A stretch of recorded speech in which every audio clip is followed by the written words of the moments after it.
Hi guys, Sir Salverston, Richard Evans here, and wow, great things going on with the Vegas Golden Knights, but boy, if you could have the worst case scenario happen, they're having it right now with injuries to goalies. Goalie was the strength looking into it with Marc-Andre Fleury, uh, started with Calvin Pickard, and, and since then we've gone through way too many goalies, and it's going to be interesting to see who's going to be in the crease for the next game against the Chicago Blackhawks. Of course, the first thing that happened is with Pickard. Pickard was drafted in the expansion draft from Colorado Avalanche. Had bad numbers last year, but then he had a horrible, horrible defense in front of him, historically horrible defense.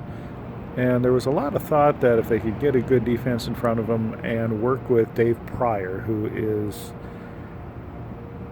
the Las Vegas goalie coach and is well respected everywhere as being such a great coach, that he could be developed young enough that potential number two for now and eventually work into a number one. Don't know what happened, but after about 3 weeks working with preseason and some preseason games under their belt,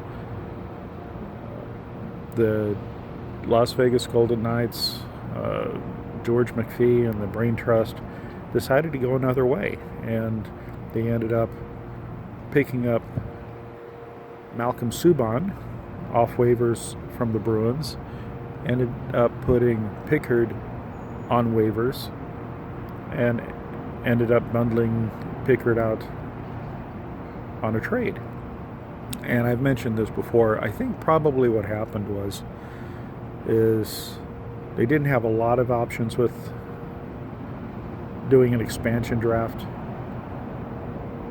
from Colorado. There was just a lot of question marks. There were some things, but they had so many problems last year, the Avalanche did, with bad problems in the locker room and issues like that. And so I think they looked at Pickard as kind of a low-risk, high-return sort of a guy. Maybe it wouldn't work, maybe it would work. Hopefully with some work with Dave Pryor, he can become a better goalie, one that would be in the future. And after a few weeks working with him, for some reason, they decided he wasn't going to be their guy.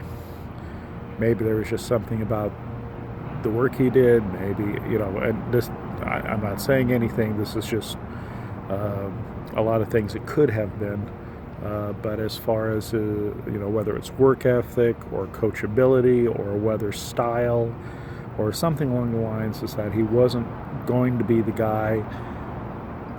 And so with Fleury going to be the number one, reliable, they decided to go ahead and cut bait on Pickard. Picked up Subban, who's another guy who's had problems but is very big, very athletic, has shown some potential even though he had flaws in his game. And again, I think the idea was spend some time with Dave Pryor, spend some time with Marc-Andre Fleury, and he had a chance to develop into a good number two now, maybe a possible number one in the future. So they pulled the trigger, got rid of Pickard, and brought in Subban. Then Fleury gets injured and gets a knee to the head, and the Detroit Red Wings game ends up losing that game, and he's out with concussion symptoms. And just kind of going back to that, it's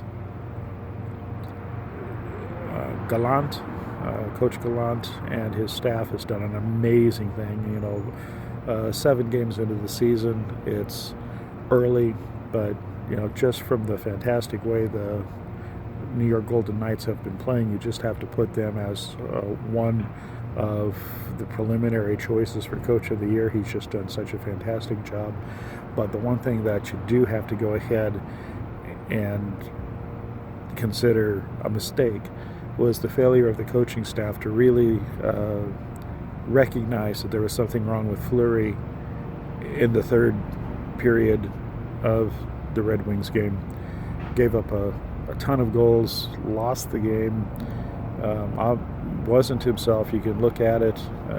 I didn't really notice it, but then again, I was just looking on TV. You only see as much as what the TV shows. You would have hoped that there's someone on the bench kind of keeping an eye on the goalie, because hockey players don't like to come out. Fleury, he's not a guy who wants to come out.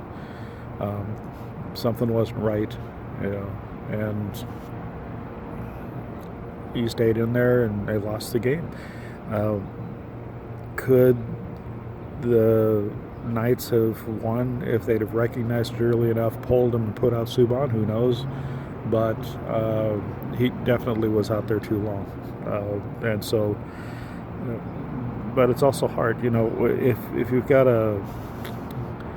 one of the position players running around, they're going in and out on shifts. It's easier to see if they're not quite there, they're slow, or they're skating off or something. It's tougher to see in a goalie. If you've got a position player, they come on in off shift, you can check them, ask a couple of words, see if they're there, recognize it much easier, and it's not a big thing as far as the flow of the game. With the goalie, it's harder to see. They're just in one area, reacting to things. Sometimes you don't get a good view of them because of the other players around them, and they don't come off. It's a big thing to stop the game to go out and check the goalie, and so you don't really want to do that unless you're pretty sure that there's something wrong. So I don't really fault Gallant a huge amount for not taking Fleury out of the Detroit Red Wings game early, but I think it would have been better if they had, but that's water under the bridge. It's unfortunate they weren't able to recognize it, and Fleury stayed out there. Now Fleury's gone, who knows how long. Concussions are a funny thing.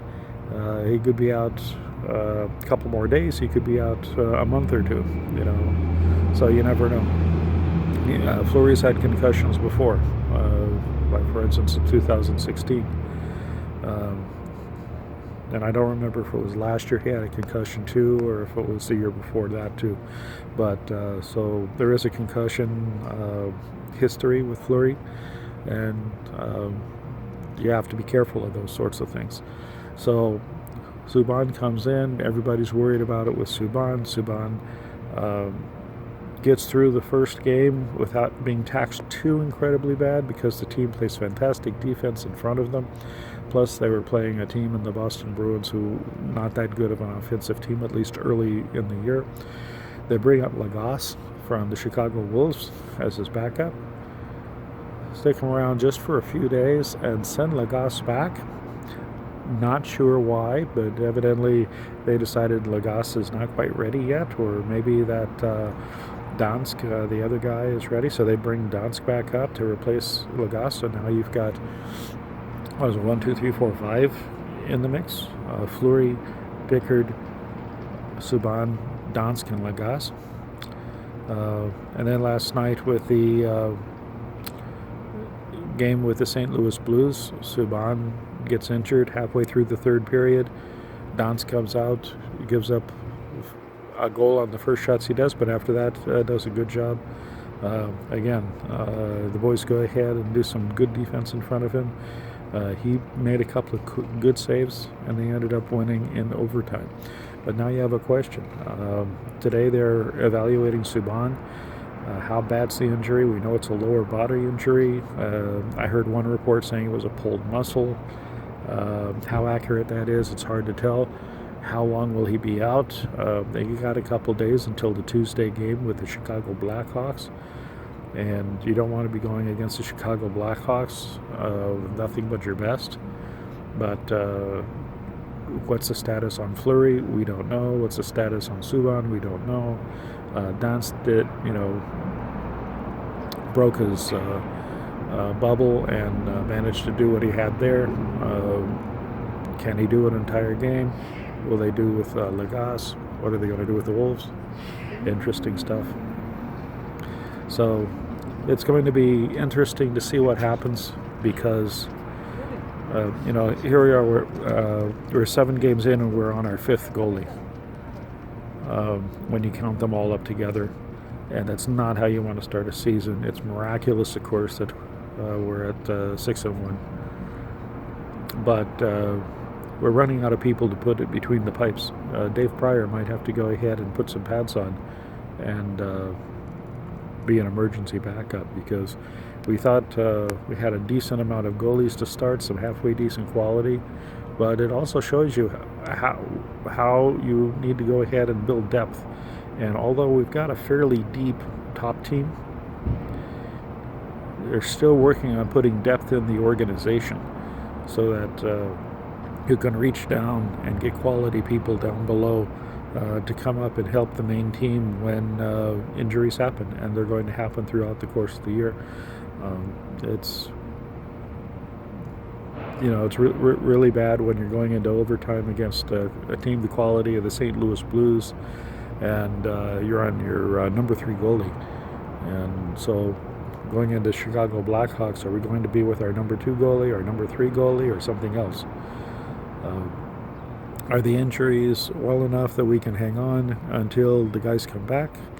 Are the injuries enough that it's going to force George McPhee maybe to consider doing some other signings or trades? He's probably very reluctant to do it because we're now in the process of getting assets,